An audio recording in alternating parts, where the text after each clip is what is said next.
Hello everybody and welcome. Today we're going to be bringing you something a little bit different. Instead of our traditional in-depth review, we're going to be giving you a sneak peek at a brand new car, the UNI-K. If that name sounds familiar, that may be because you've heard of its sister car, the UNI-T. We've done a full review on that one, but today's video will be a short look at the exterior, interior, and a little bit of a test drive just to give you a taste.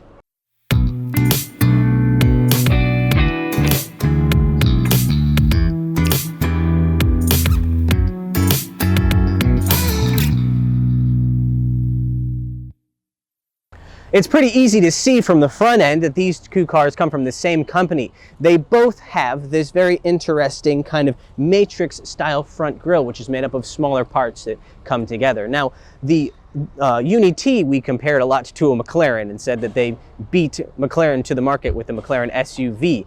The UNI-K comes off as a little bit more unique, much less of a McLaren kind of how should we say, inspired by McLaren.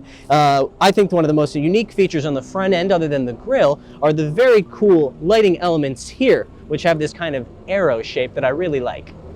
From the side, you can see that this car is definitely a lot bigger than the UNI-T. The UNI-T was a compact, whereas this is a mid-size SUV. From the side, we can see it also has a pretty sporty sloping roof line, which shouldn't come as any surprise. That's kind of one of the key elements of the UNI-T brand, is this sporting feeling. From this angle, what it most reminds me of is a coupe version of a Cayenne. Overall, I think it's very good looking, and I have to also point out these are some big old 21-inch wheels. From this angle, I'm getting even more Cayenne vibes thanks to this LED strip of lighting up here. You can also see again the sloping rear roof line, as well as this very cool and very sporty looking spoiler up here, which is very similar to the one we saw in the UNI-T. If we go down below, you'll see two of my favorite parts. One are these honkin' big exhaust outlets. Now, before you ask, these are real, so to speak. If we look inside, you can see there are real exhaust outlets here, so they're not just for show.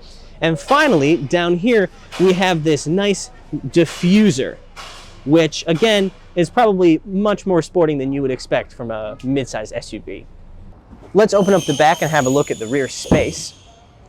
Electric door, always a nice feature. This is a pretty high loading floor, to be honest, but the depth of the cargo area actually seems to be pretty good. There seems to be a lot of usable space here.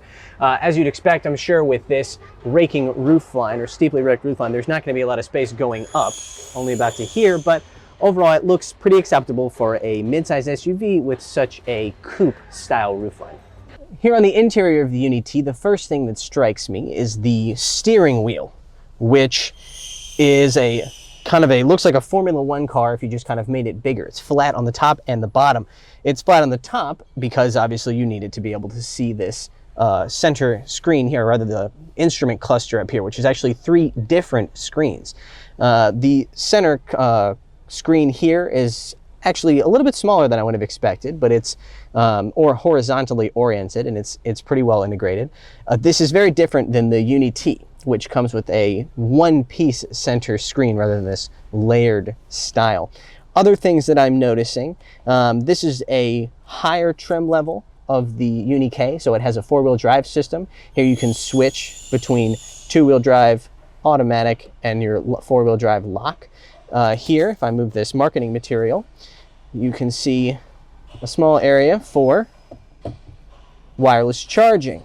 This also has a different style of transmission shifter as opposed to the UNI-T, which is a one-piece one that reminded me a lot of the one in the Audi e-tron, which I actually liked a lot. This is a little bit more traditional.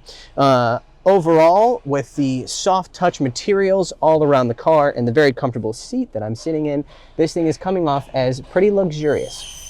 Here in the back seat, I'm reminded that this is definitely a mid-size SUV as opposed to the UNI-T, which is a compact SUV. With the seat adjusted to where I like to sit, which admittedly is very, very close to the steering wheel, there is tons of space here. The seats are also quite soft and comfortable and supportive here. This very much feels like despite there being a middle seat, it's not one that I would want to sit in particularly. This feels like definitely a 4-person car. Other things that I'm noticing are the kind of design notes here. This is actually something I believe was in the UNI-K as well, kind of a wood with a little bit more of a technological feel to it. We also have the very large overhead sunroof here, which is very nice. And then also some other design elements, such as the aluminum look plastic here, and also here on the seats in front, which I actually think looks very nice. Okay, so we are now inside of the UNI-K.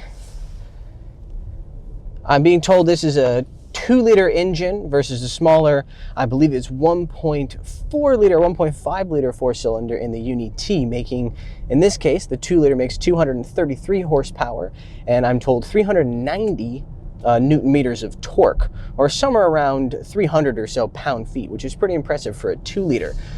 This steering wheel, this is my first time, to be honest, using a steering wheel this shape. It's obviously shaped this way so you can have a good view of the dashboard here, otherwise it would be blocked. Speaking of which, this dashboard and central screen design are pretty easy to use. There's actually 3 screens here in front of me, as I thought it was actually one piece at first. I was able to experience from the passenger seat the autonomous driving system for just a moment. It's very similar to the one in the UNI-T. The regulations in China still do not allow you to actually use it to its level 3 standards, which would mean you could drive without looking at the road, without having your feet on the pedals, and without your hands on the steering wheel. It's still illegal to take your hands off of the steering wheel while driving in China. So overall, my impressions right now, the power is perfectly adequate so far as I can tell. This is definitely a big car, but with 390 Newton meters of torque, it doesn't feel especially slow. And one of the more interesting things that I'm noticing is that the NVH is quite low.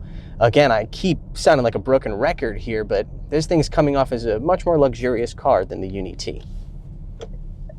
Thanks everybody for watching. Again, this is just our quick take. This car is so new that they haven't even finished building the dealership for it. And it's also so new, they haven't even announced the price, so we can't really tell you that. But again, please subscribe to the channel so that you can look forward to seeing our longer review of this car later this year.